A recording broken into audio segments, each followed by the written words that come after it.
So, hello and welcome to Scenes for the lovely Sunday, which is June the 30th. It is already the end of June, which is absolutely mad. We've got three scenes for you this round. They're all more or less old favourites, being all from Romeo and Juliet. It just, it just sort of worked out quite well that way. So, we've got the first scene coming up is between me and Jenny. Both of us completely cast away from our regular casting, but that makes it fun.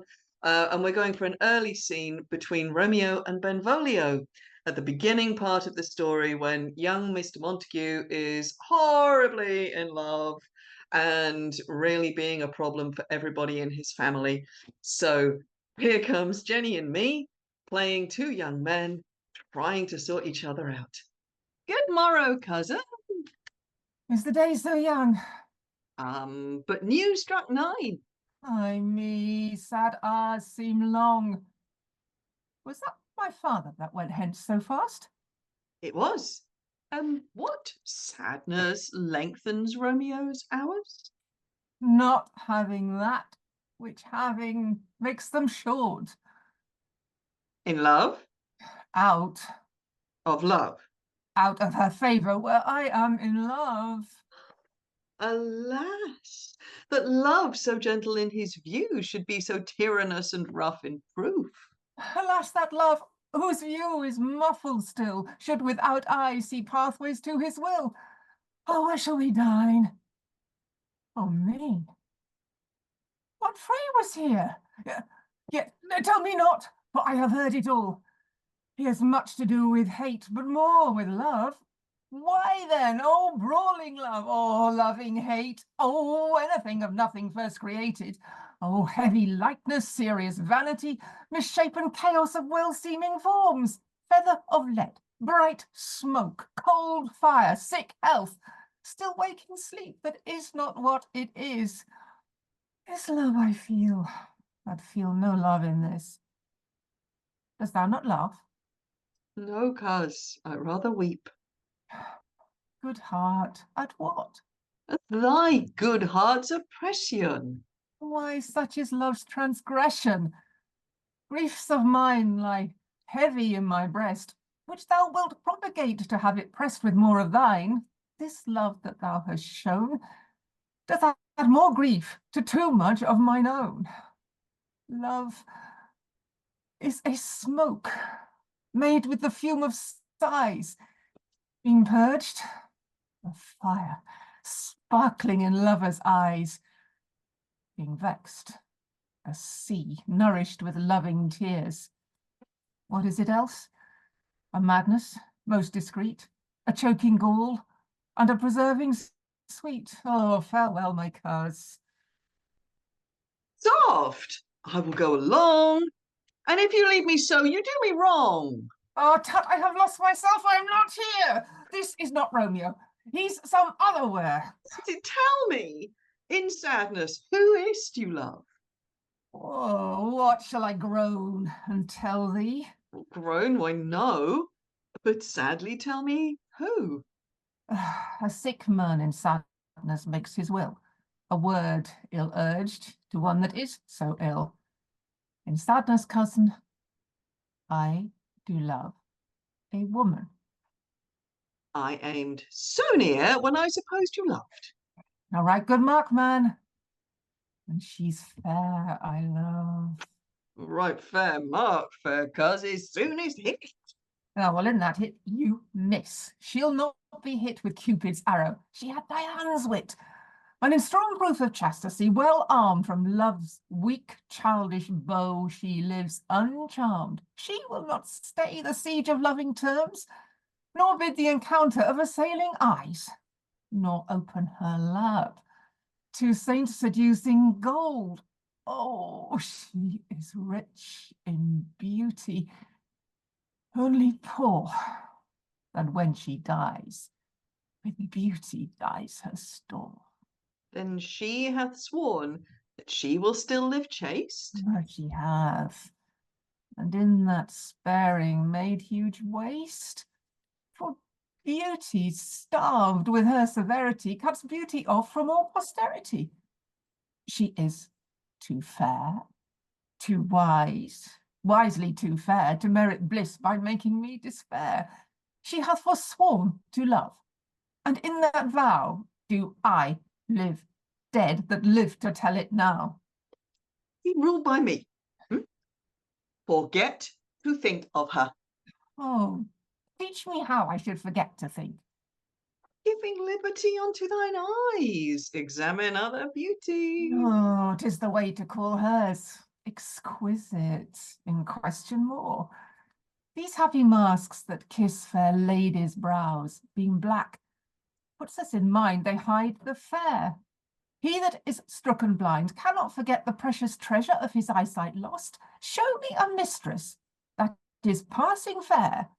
What doth her beauty serve but as a note, where I may read who passed that passing fair? Oh, farewell. Thou canst not teach me to forget. I'll pay that doctrine, or else die in debt. Okay, so that was fun for us. Hope it was fun for you. Now we're going into two extremely favorite scenes of mine. I know we've done them many times before, but they are always such good value to perform, and they're always good fun to cast and recast. So here comes the scene before the party when Mrs. Capulet needs to have a conversation with Miss Capulet, and yet Nursey keeps getting in the way. And as ever, the thing about this scene is those repeated cues. And what was interesting about this one is Larissa made an observation that there are so many times that Nurse not only says, said I, she says, I said. And that's why it's fun to do these scenes more than, several times over, because there's always a new observation. Because I never spotted that before, because it's a trick. It's a trick in the text. It's like, okay, that's interesting. Anyway, here we go. Time to see how it goes before the party. Nurse, where's my daughter? Call her forth to me. Now by my maidenhead at 12 years old, I bade her come. What lamb? What ladybird? God forbid. Where's this girl? What Juliet? How now? Who calls? Your mother. Oh, madam, I am here. What is your will? This is the matter. Nurse, give me leave a while. We must talk in secret. Oh, nurse, come back again. I have remembered me. Thou's here our counsel. Thou knowest my daughters of a pretty age. Her faith, I can tell her age unto an hour. She's not 14. I lay 14 off my teeth, and yet to my teen be it spoken, I have but 4, she's not 14. How long is it now till Lammastide? A fortnight and odd days. Even a rod of 4 days in the year, come Lammas Eve at night, shall she be 14. Susan and she, God rest all Christian souls, were of an age. Well, Susan is with God. She was too good for me. But as I said, on Lammas Eve at night shall she be 14. That shall she, Mary, I remember it well. 'Tis since the earthquake now 11 years, and she was weaned, I never shall forget it, of all the days of year upon that day. For I had then laid wormwood to my dog, sitting in the sun under the dove-house wall. My lord and you were then at Mantua. Nay, I do bear a brain. But as I said, when it did taste the wormwood on the nipple of my dog and felt it bitter, pretty fool, to see it titchy and fall out with the dog. Shake, quoth the dove-house, 'twas no need I wrote to bid me trudge. And since that time it is 11 years, for then she could stand alone. Nay, by the road she could have run and waded all about. For even the day before she broke her brow, and then my husband, God be with his soul, I was a merry man, took up the child. Yea, quoth he, dost thou fall upon thy face? Thou wilt fall backward when thou hast more wit, wilt thou not, Jule? and by my holidom the pretty wretch left crying and said, "Aye, to see how now it just shall come about. I warrant, and I shall live 1,000 years, I never should forget it. Wilt thou not do?" quoth he, and pretty fool it stinted and said, "Aye." Enough of this. I pray thee, hold thy peace. "Yes, madam, yes, yet I cannot choose but laugh to think it should leave crying and say aye, and yet I warrant it had upon it brow a bump as big as a young cockerel stone, a perilous knock, and it cried bitterly. Yea, quoth my husband, fall'st upon thy face, thou wilt come backward when thou comest to age, wilt thou not, Jewel? It stinted and said aye. And stint thou too, I pray thee, nurse, say aye. Yes, I have done.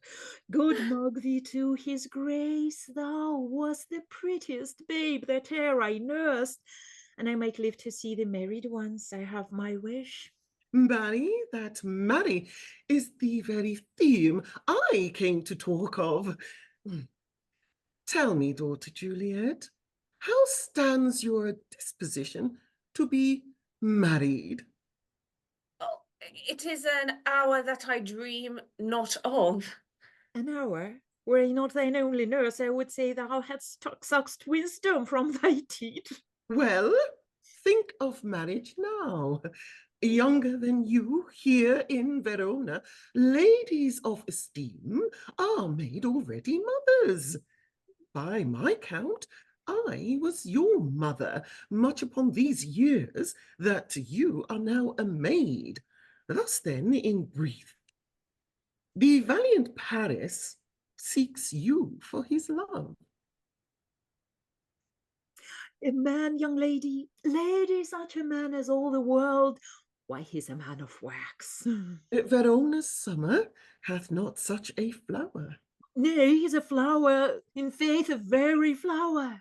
What say you? Can you love the gentleman? This night you shall behold him at our feast. Read o'er the volume of young Paris' face, and find delight writ there with beauty's pen. Examine every several lineament, and see how one another lends content, and what obscured in this fair volume lies, find written in the margent of his eyes. This precious book of love, this unbound lover, to beautify him, only lacks a cover. The fish lives in the sea, and 'tis much pride for fair without, the fair within to hide. That book in many's eyes doth share the glory that in gold clasps locks in the golden story. So shall you share all that he doth possess, by having him, making yourself no less.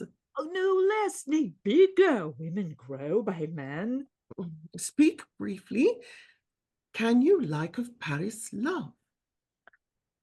I'll look to like, if looking liking move, but no more deep will I indart mine eye than your consent give strength to make fly. The guests to come, supper served up. You called. My young lady asked for the nurse first in the pantry and everything in extremity. I must hence to wait. I beseech you, follow straight.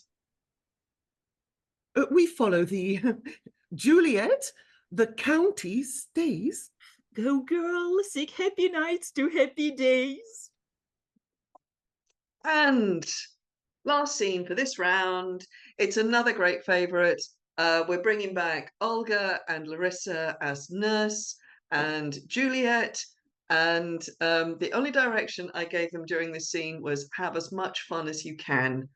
I think they did a pretty good job because I really enjoyed watching them do it, and I hope you enjoy watching it too.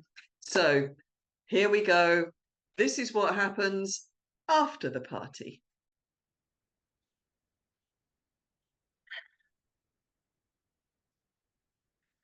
The clock struck 9 when I did send the nurse.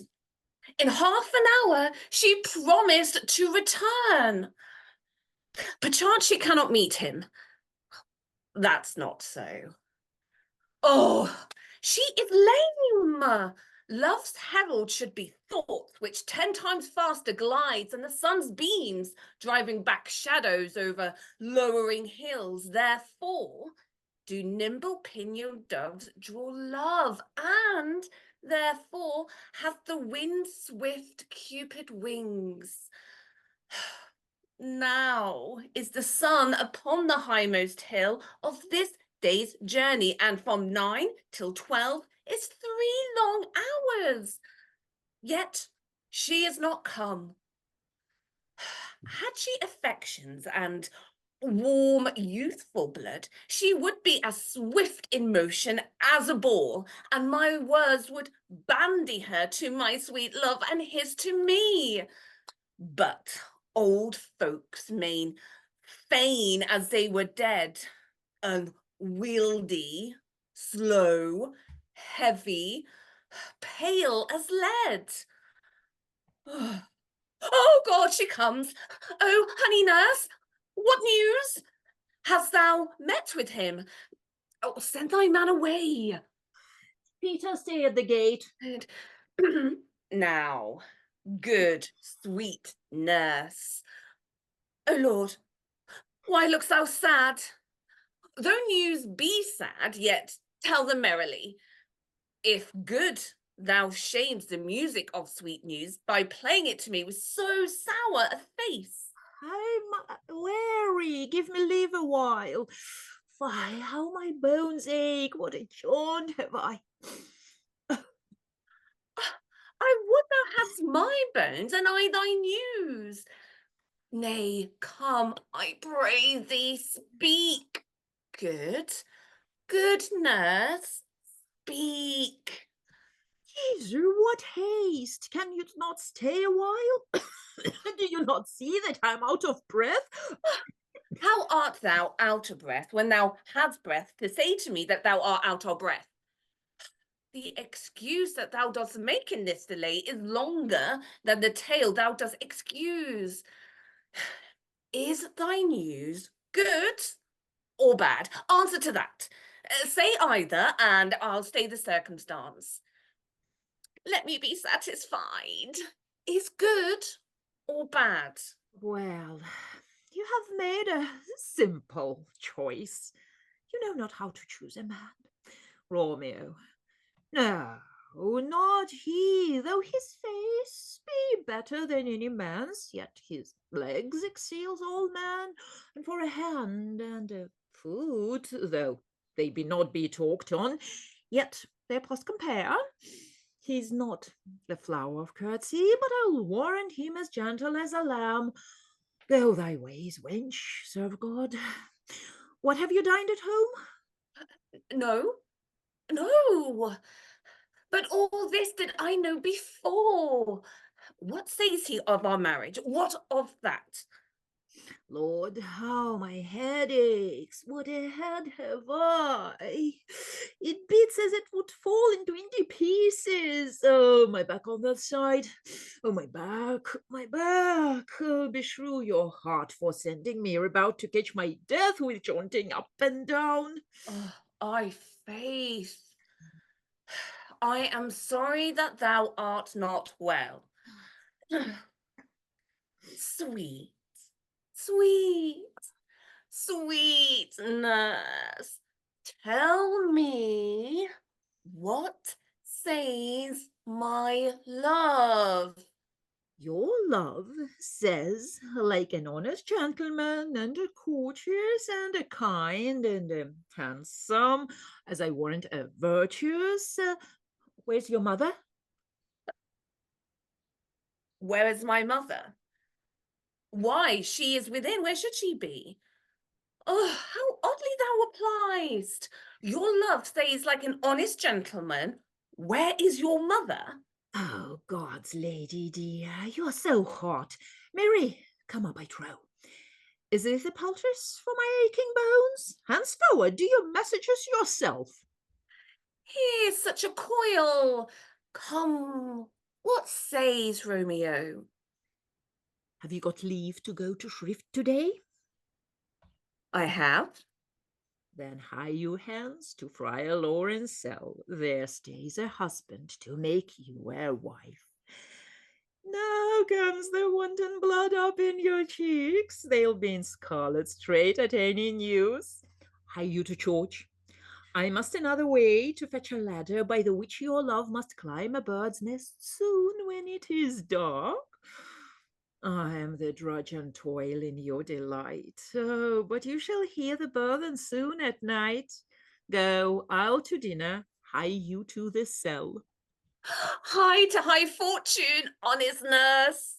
Farewell. So that's it for this round. Thank you very much for joining us for scenes. I tell you for nothing, there is a scene I would really like to see in Romeo and Juliet. I want to see the scene where Juliet tells Nurse about Romeo. I wish Shakespeare had written that. Anyway, in another lifetime, perhaps. Anyway, so there we are. We are all done for this month. Thank you, as ever, extremely sincerely for your patronage. We literally could not do this without you. So thank you very much.